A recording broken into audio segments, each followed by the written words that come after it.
Rashid, Respiratory Care 443, Boise State University, April 2020, spring 2020. We are talking about respiratory intubation, why respiratory therapists should intubate. So first, we have our ET tube.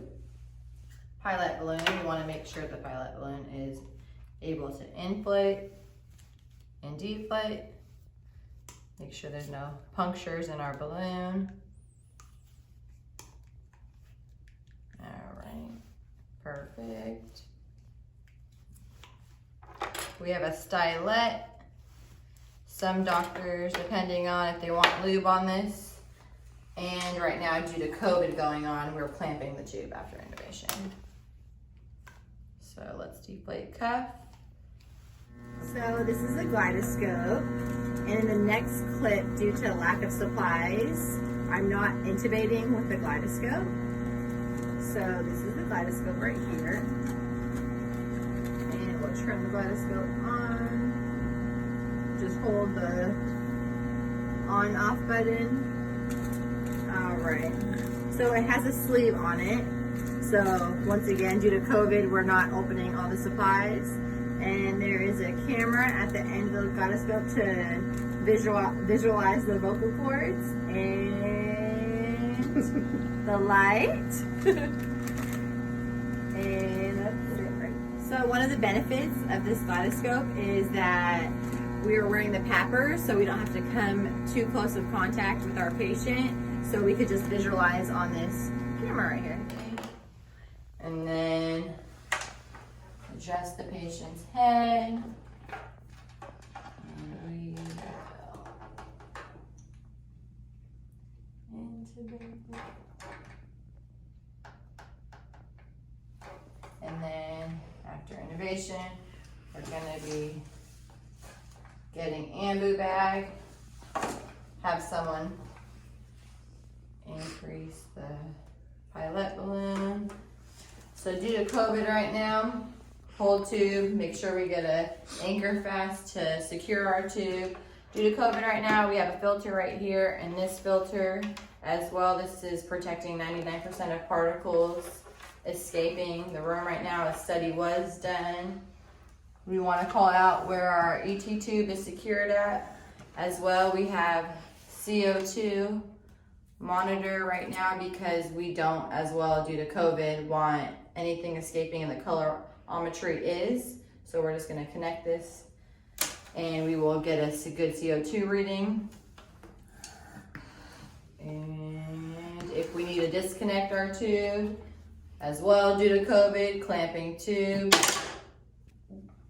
and doing what we need to do, hook up a filter or anything. There. All right, so after post-intubation, if we have a patient that has severe pulmonary hypertension, we will be putting the patient on Flolan. So Flolan is good for 48 hours from the pharmacy, but once we take it out the refrigerator, it's only good for 8 hours from temperature. And we must let our pharmacy know that we are coming to get it an hour before, because we need to get everything set up. So with that being said, we set up everything and we work with the RN, and they prime this for us. And we have an Aerogen right here, and the Flolan goes through it. Flolan is approved in California, FDA approved, and it lasts for 6 hours through this syringe. And we just need to let pharmacy know before an hour before it runs out. So if a patient needs albuterol as well, there's no studies shown that albuterol and Atrovent show contraindication. So with that being said, we just can't use the same Aerogen. We just need to get another Aerogen and double stack it. You want the Aerogens on the dry side of the humidifier. And then on the end of the circuit, you use 2 filters, and every 2 hours, our hospital policy is you just change the closest filter, and then you put the furthest one away closer, and then you get a new filter and add it every 2 hours. And we have to label it and initial it Q2 hours. And then the Aerogen is on the pole for our Flolan, and we just make it continuous run. And with that being said, if anesthesia needs to have Flolan in OR, then they have their double circuit, and they have an Aerogen at the end of it, and then they would connect the primed Flolan connector adapter to the end of this. And they will bring it down, and we will set up our patient, and that is Flolan. So every time we disconnect, though, our Flolan, due to COVID at the moment, we want to clamp our tube and then connect the patient. So I will be describing this Servo U ventilator, and we will be putting an ARDS patient on specific settings. First, I'm gonna just do it as myself.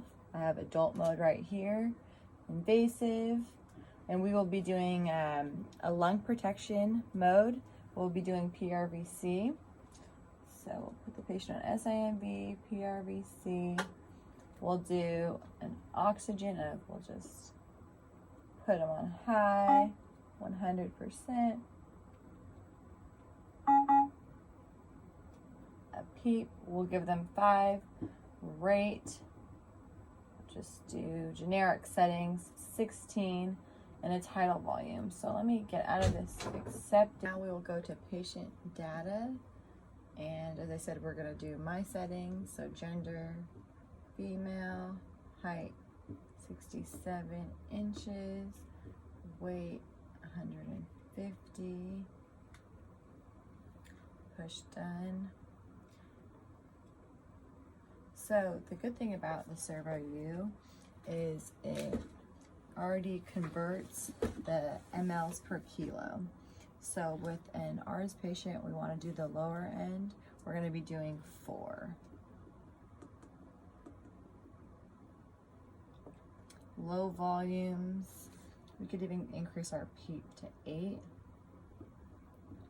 High PEEP, normal rate, 250 for the volume.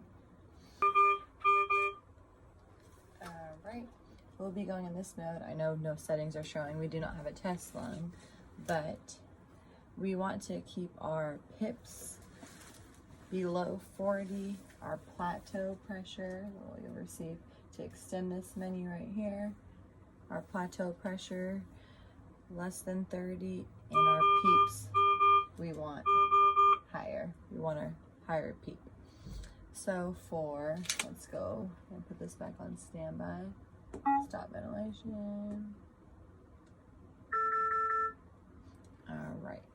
So for this ARDS patient, we want to most likely prone while the patient is on Flolan. And we, at this hospital, we do a combination of proning and supine, 16 hours proning and 8 hours patient is on supine. We determine an ARDS patient by ground glass appearance on an x-ray or a PF ratio.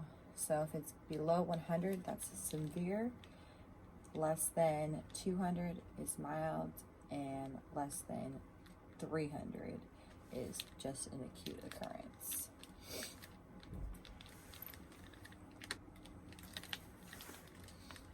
We want to do an inverse ratio on ARDS patients. So with that being said, we want lower peak pressures so we could have a longer I time and then and lower E time so we could open up the patient and get gas exchange going on through the lungs, and that will just be due to fluid overload in the alveoli. All right, we'll be talking about policies and procedures and the responsibility of Flolan. So the RCP is going to be responsible for the administration of Flolan, setup, initiation, and documentation of the administration for Flolan. So nurses are going to be responsible for priming the tubing and setting up the infusion pump for the flow in. The RN will continuously monitor the PA pressures, and both the RCP and the RN will present the pump for programming and syringe changes. Always going to sign for the Flowland. Signatures are always required in Cerner, Epic, any charting system that you're using. So, with our policies and procedures, every hospital is different. So with Flowland, it is going to be administered via continuous nebulization, and it will be, as we showed in the previous video, through Aerogen. You always want 2 filters in place. Move the oldest filter closer to the Y circuit and document filter changes Q2 hours. Continuing on to Flowland policy and procedures. Flowland will be provided by the pharmacy and to be delivered via syringe infusion, pump, and primed 7 mLs of solution and run at a rate of 8 mLs per hour. Syringes will last up to 4 to 6 hours, and we always have to notify the pharmacy at least an hour prior to patient needing a new syringe. Syringes will be good for 48 hours and in the refrigerator for 8 hours at room temperature always. No other nebulized solutions, so we need to remember to always have 2 Aerogens, one for if the patient needs albuterol, Atrovent, and then another one for the Flowland. Moving on to weaning on this ventilator. So our goal is always going to wean our patient. We do not want to keep a patient on the ventilator, of course.